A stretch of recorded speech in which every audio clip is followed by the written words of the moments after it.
네, 한편 국민의힘이 앞선 전당대회 합동연설회 때 행사를 방해한 전한길 씨에 대해 경고의 경징계를 결정했습니다. 네, 국회 연결해서 자세한 상황 살펴보겠습니다. 박현우 기자.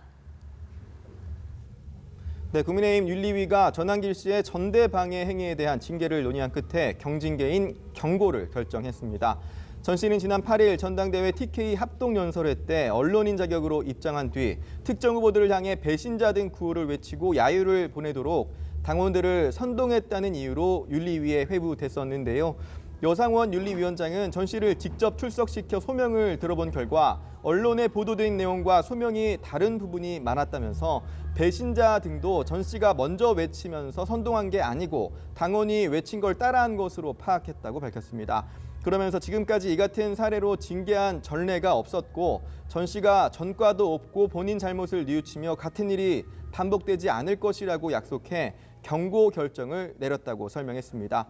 앞서 여 위원장은 이번 주 월요일에 한 차례 회의 뒤 전 씨의 전대방해 행위가 가볍지만은 않다는 입장을 밝혀 제명이나 탈당 권유, 당원권 정지 등 중징계가 내려질 것이란 관측에 힘이 실렸었는데요. 윤리위가 경징계를 내림에 따라 당 안팎에서도 엇갈린 평가가 나올 것으로 예상됩니다. 이런 가운데 국민의힘은 어제 이루어진 김건희 특검의 당사 압수수색에 반발하며 당사에서 비대위 회의를 가졌는데요. 송원석 비대위원장은 내일로 예정된 이 대통령의 국민 임명식과 관련해서는 관세 협상과 호우특보 등을 이유로 지금은 명비어천가를 부를 때가 아니라며 혈세를 낭비하는 셀프 내관식에 참석할 생각이 없다고 재차 못 박았습니다.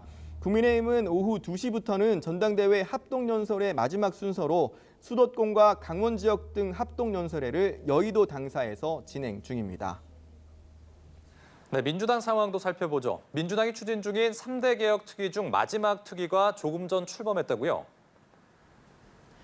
네, 민주당은 3대 개혁 특위 중 가장 먼저 검찰개혁 특위를 지난 6일 띄웠었죠. 그제 사법개혁 특위에 이어 오늘 언론개혁 특위를 조금 전 보신 것처럼 출범을 시켰습니다. 특위 위원장인 국회 과방위원장인 최민희 의원이 부위원장은 과방위 민주당 간사인 김현 의원이 맡는데요. 정청래 대표는 조금 전 열린 특위 출범식에서 3대 개혁의 마지막 언론개혁의 열차가 출발한다며 방송을 국민들에게 돌려드리겠다. 언론의 폐해로부터 국민의 권리를 보호하겠다고 밝혔습니다. 특위는 방송 3법 처리 이후 언론개혁 방향, 방통위와 방심위 조직 개편, 언론 보도에 대한 징벌적 손해배상제 도입 등을 주요 의제로 다룰 것으로 예상됩니다. 이런 가운데 민주당은 오전 평당원 최고위원 선출을 위한 공개 선발 절차에 돌입했습니다. 평당원 중에서 당 지도부 회의 등에 참석해 직접 목소리를 낼 수 있는 최고위원을 뽑는 제도로 이번에 최초로 도입이 됐습니다. 20일까지 후보 등록 신청 뒤 서류 면접 심사와 온라인 토론회 합동 연설회를 거칩니다. 이후 이틀간의 전당원 투표를 통해 평당원 최고위원을 최종 선발합니다. 지금까지 국회에서 전해드렸습니다.